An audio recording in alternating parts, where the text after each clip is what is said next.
Halo, selamat datang kembali di channel saya.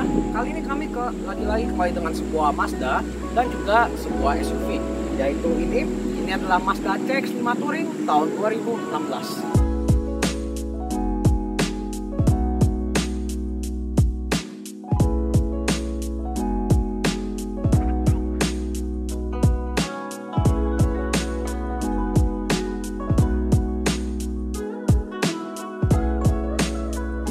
Ya, jadi untuk di market SUV midsize kita ada beberapa pilihan, yaitu pertama ini CX-5, lalu juga ada mungkin yang memang yang paling laris lagi-lagi sebuah Honda, yaitu Honda CR-V, lalu juga ada Mitsubishi Pajero Sport dan Toyota Fortuner, meskipun mereka jenis frame itu berbeda. Dan juga ada Hyundai Santa Fe, namun itu agak perbedaan harganya agak cukup jauh, mungkin bisa masuk ke large SUV. Lalu juga ada Nissan X-Trail. Jadi untuk CX-5 ini dia itu mungkin kedua yang paling laris setelah CR-V, jadi masih lumayan bagus penjualannya. Di bawahnya masih ada X-Trail. Dan ya, kita lihat apa saja yang bisa ditawarkan oleh mobil ini dan kita bandingkan dengan misalnya CR-V. Jadi pertama lampunya ini dia cukup canggih. Untuk JRL atau terintegrasi dengan lampu kecilnya itu dia LED bar seperti ini yang warna putih. Bagian lampunya itu dia melingkar seperti semicircle, dan juga LED barnya memanjang di samping lampunya. Untuk di lampu utamanya itu dia proyektor LED berwarna putih, dan juga lampu dimnya itu LED multireflektor juga warna putih. Dan untuk lampu sein masih halogen, lampu kabut juga LED multireflektor berwarna putih. Dan lagi-lagi ada bahasa desain Mazda yang saya masih lupa namanya, saya serahkan di bawah. Ini sudah ditaruh di berbagai mobil Mazda, seperti dari paling rendah Mazda 2 sampai Mazda 3, Mazda 6, dan juga di series Mazda CX. Ya, sepertinya kamunya. Sekarang kita lihat ke ruang mesin.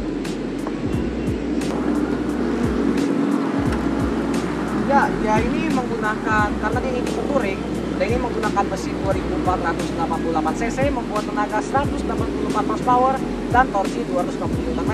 Ya, ini masih 2500 cc yang naturally aspirated.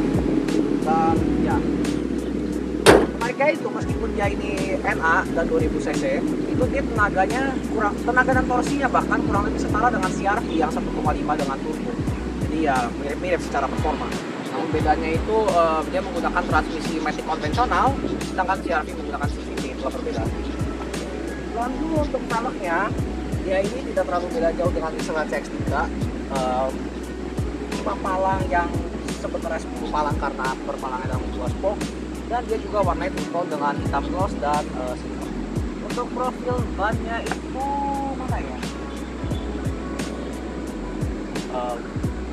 Profil bannya itu 225 55 R19, jadi velgnya ini ring 19. Ya, lalu untuk cover spionnya dia sewarna body dengan lampu sein LED, dan ciri khas crossover ada juga side over fender warna hitam dok. Ya, sekarang kita akan masuk ke dalam.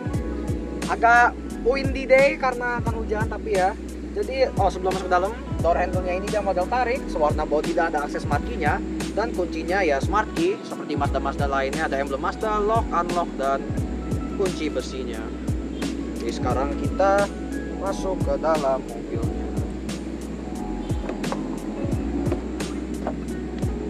Pertama, door panelnya ini dia itu ya hitam semua, dominan hitam, dan bagian atasnya ini dia soft touch yang tidak terlalu soft, karena ini saya kira plastik. Nah, kan kayak plastik suaranya, tapi pas saya tekan ini dia seperti soft touch yang tidak terlalu soft, warna hitam. Lalu juga ada panel kulit, dan juga armrestnya lapisannya kulit yang keras dan warna hitam, dan juga ya door handle-nya model tarik dengan lapisan chrome. Sini juga ada aksen chrome, dan juga panel switches-nya itu hitam gloss. Dan juga di panel switches-nya ini dia kayu hitam, seperti wood panel tapi warna hitam. Dan di panel switches-nya sendiri ada untuk mengatur spionnya, mati nyala, buka tutupnya ini diputer. Ya, dan juga ada tombol untuk window lock, central door lock, power window dengan sedikit aksen chrome, dan yang auto hanya CC driver. Dan ya seperti itu. Dan juga saya ingin mengatakan jika video ini tampilnya agak putus-putus, itu karena kami sedang berada di daerah parkiran yang kosong, tapi parkirannya ini sambungan dari jalan raya ke jalan raya lainnya, maka sering mobil atau motor lewat dan kami harus potong bagian itu agar lebih enak disarukan informasinya. Ya, sekarang kita lihat di dalamnya ini speakernya juga speaker Bose high quality, dan ya plate seal-nya kosong. Lalu kita lihat bagian dashboard-nya. Dashboard ini bagian atasnya, nah ini soft touch yang soft kali ini sampai atas. Cluster juga soft touch. Lalu ada PC AC-nya ini bisa dibuka tutup. Dan beda dengan CX-3 yang mode turbin, ini masih mode PC AC yang biasa. Ini lapis sekitar ada chrome. Dan di sini ada panel switches, 3 buah tombol dummy, 3 buah tombol yang berfungsi. Ada untuk mematikan traction control, mematikan idling start stop. Jadi ya seperti kalau di lampu merah diam, dia akan mati sendiri mesinnya, dan jika kita gas lagi baru dia jalan.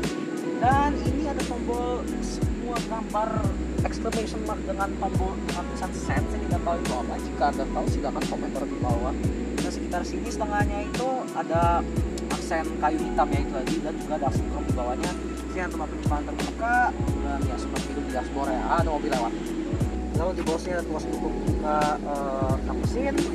Dan ya pengaturan kursinya, kursi supir itu sudah elektrik dengan super support buat kuping, dan juga bisa atur ketinggian. Dan tapi untuk di sisi penumpang itu dia masih manual biasa.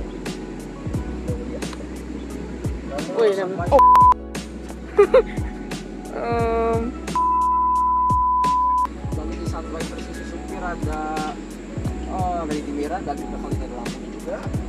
Dan ya setirnya ini dia model 3 palang, dilapisi kulit juga, dan sini ada aksen chrome yang mirip-mirip dengan door panel misalnya. Tombol-tombol sebelah kiri adalah audio steering switch, voice command, dan juga untuk MID. Teleponnya sebelah kanan ada pengaturan untuk cruise control. Dua sebelah kanan untuk pengaturan lampu dengan auto dan juga fog lamp. Dua sebelah kiri untuk wiper juga ada. Dan kalau saya tidak salah dia juga ada rain sensing wipernya. Dan ya kurang lebih seperti itu. Namun satu kekurangannya di dashboard ini yang sama dengan CX-3 itu tombol start stopnya penempatannya itu di belakang kuas bumper yang menurut saya agak kurang. Sekarang startup sih ya, sangat senyap. Kita geber dikit.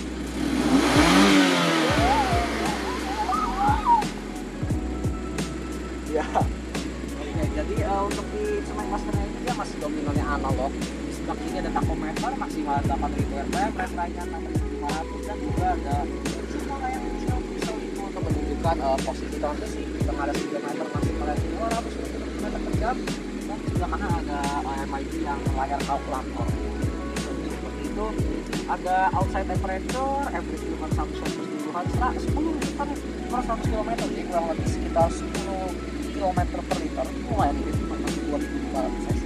Dan juga ada ATP odometer, ya, dan juga ada sisa bahan bakar. Lalu MID sendiri ada average fuel consumption, ya ada ya cuma ada average fuel consumption sepertinya. Tombol MID-nya sedang tidak jalan tapi tidak begitu. Tapi ya sejauh ini hanya ada average fuel consumption secara keseluruhan. Lalu ya kurang lebih seperti itu. Oh ya, transmisi maticnya 2 pedal, dan pedal gasnya ini model tanam seperti macam model mobil Eropa mungkin. Dan juga ada footrest ya. Sekarang kita pindahkan kameranya ke sana. Ya, jadi sekarang saya ingin bahas soal desain ya, karena ini mobil keluaran 2017 yang Mazda itu masih baru mulai mengikuti desain-desain Eropa, tidak seperti Mazda terbaru seperti CX-3 kemarin yang sudah memang mirip banget sama Eropa. Dan hal itu bisa dilihat karena pertama, beda seperti CX-5 baru itu dia headunitnya masih nyatu dengan dashboard, tidak seperti yang naik nonjol gitu ya kan. Dan ya ngomong-ngomong ini kan sekarang kita lihat di dalamnya ini dia sudah menggunakan sistem yang ada dial-dial lainnya dia seperti itu. Dan ya sama seperti di CX-3 itu ini touchscreen, tapi ketika mobilnya jalan touchscreen-nya itu tidak akan berfungsi lagi karena alasan keamanan. Ya, jadi pertama kita lihat dulu ada pertama application-nya, ada fuel economy management monitor, maintenance service-nya juga. Lalu ada juga sistem entertainmentnya, ada radio, ya radio FM AM, Saha. Ya lalu ada AUX, Bluetooth, USB juga. Ya lalu juga ada communication, yaitu teleponnya. Lalu di bagian navigation, satellite navigation, mobil ini itu tidak dilengkapi dengan fitur tersebut, hanya ada kompas dan indikator latitude longitude dan elevation. Ya, jadi untuk di mobil ini, tipe Touring ini, dia itu tersedia sebagai sebuah aksesoris tambahan, tapi di tipe di atas yaitu tipe Grand Touring atau GT, itu dia dapat secara pabrikan satellite navigation tersebut. Ya, dan menariknya ini, jadi bagian dashboard ini soft touch, yang beneran soft, gak seperti di berikutnya. Tapi di sekitar head unitnya ini dia ada lapisan detailnya, attention to detail ini, dan di atasnya juga ada sedikit latihan. Lalu lanjut ke bawah sini ada lagi panel kayu hitam seperti di door panel. Ada kisi AC yang bisa tidak bisa ditutup, tapi ya kisi AC biasa. Di sekitarnya ada terbuka, tombol untuk hazard warning. Lalu ada AC-nya ini dia digital. Lalu untuk knop sebelah kiri adalah untuk pengaturan temperatur. Dia AC-nya sudah dual zone, jadi sebelah kiri adalah pengaturan untuk temperatur sisi depan. Ada tombolnya ini untuk mati nyalakan dual zone ya, dan juga sebelah kanan ada knop untuk temperatur sisi supir, dan juga tombol untuk auto ya, mati nyalakan auto AC nya. Lalu ada tombol-tombol untuk sirkulasi udara, mati nyalakan AC nya, front and rear spoiler, nyala naik turunkan fan speed. Lalu tombol untuk matikan AC nya, mode arah semburan, dan ya, dan mode arah semburannya juga lengkap dengan throttle fogger. Bawah sini juga ada tombol untuk mati nyalakan parking sensor. Lalu sepertinya kalau saya tidak salah sini juga ada indikator untuk passenger seat belt. Lalu di bawah sini ada tempat penyimpanan terbuka. Yep, seperti itu saja. Ada USB. I know. Oke. Dan juga ada IRS ya, eye support ya. Dilapisi kulit tapi ini hitam kali. Lalu di kelas transmisi dilapisi kulit dan sedikit aksen chrome.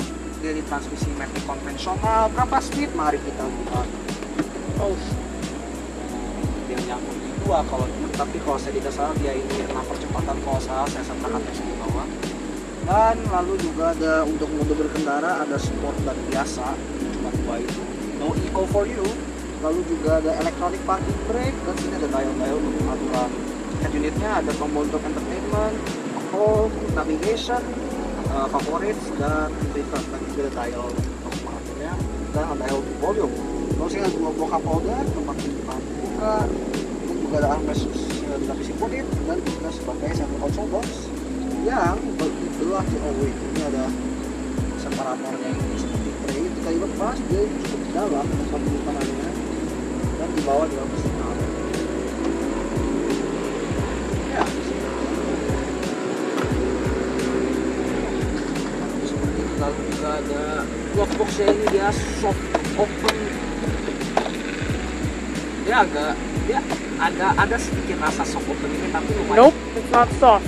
Ya, soft open yang tidak soft seperti panel door trim. Jadi ya seperti yang saya katakan. Kencang. Lalu seperti yang saya katakan, jok sisi penumpang itu dia masih pengaturannya masih manual.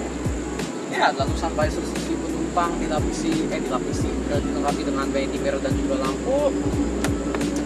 Door handlebar mode retract, dan juga ada 2 buah lampu baca yang sama-sama halogen berwarna kuning seperti X3, dan ya bisa dinyalakan secara individual atau bareng atau sebagai indikasi pintu terbuka, dan juga tempat kacamata. Lalu juga ada panoramic sunroof ini.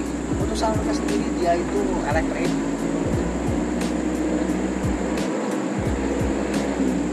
Masih harus ditahan. Kalau saya lepas tuasnya dia akan ditahan.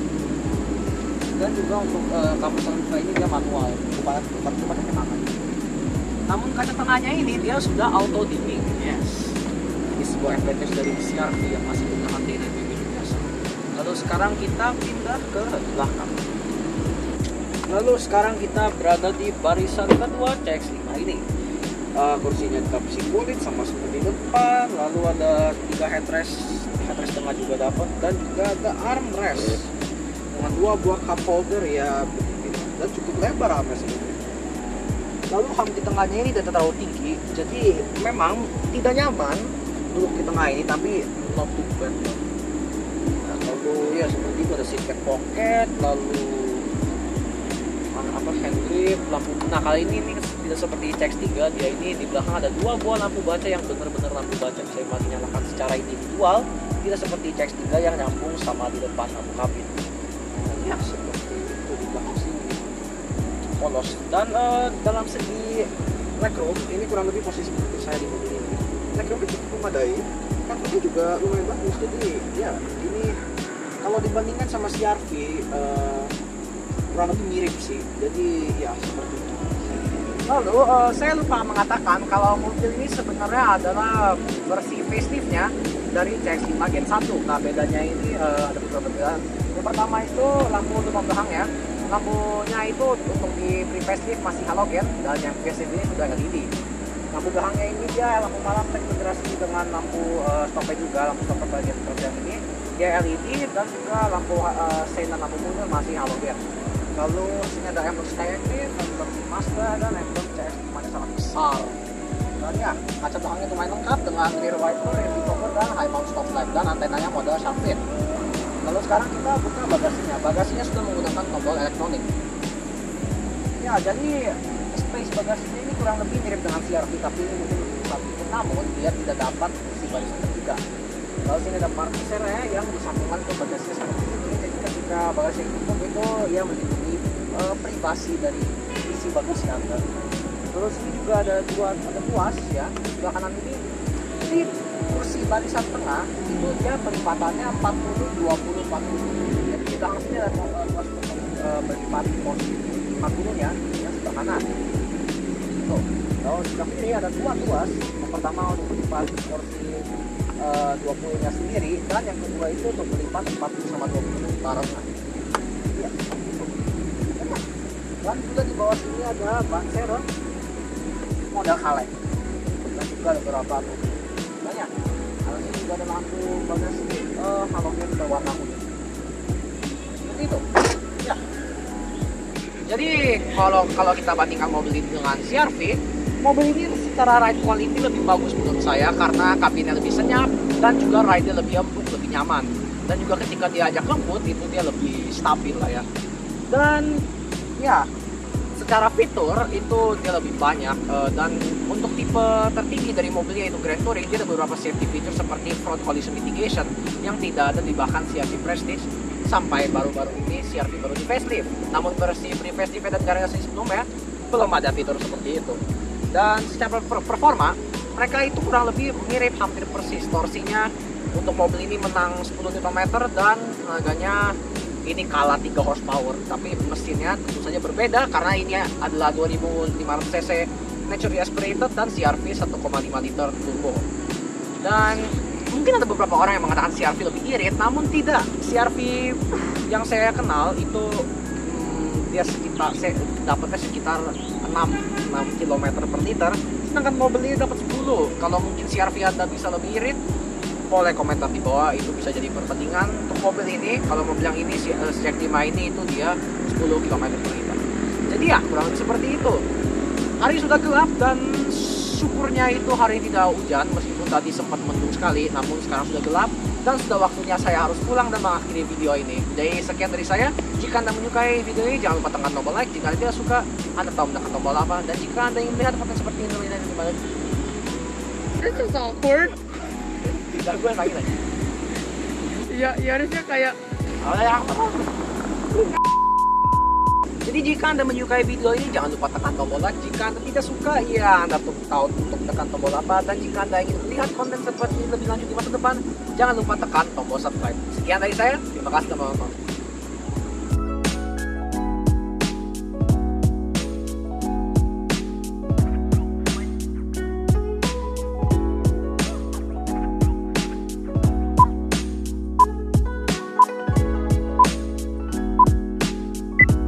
Oh ya, by the way, suara knalpotnya kol.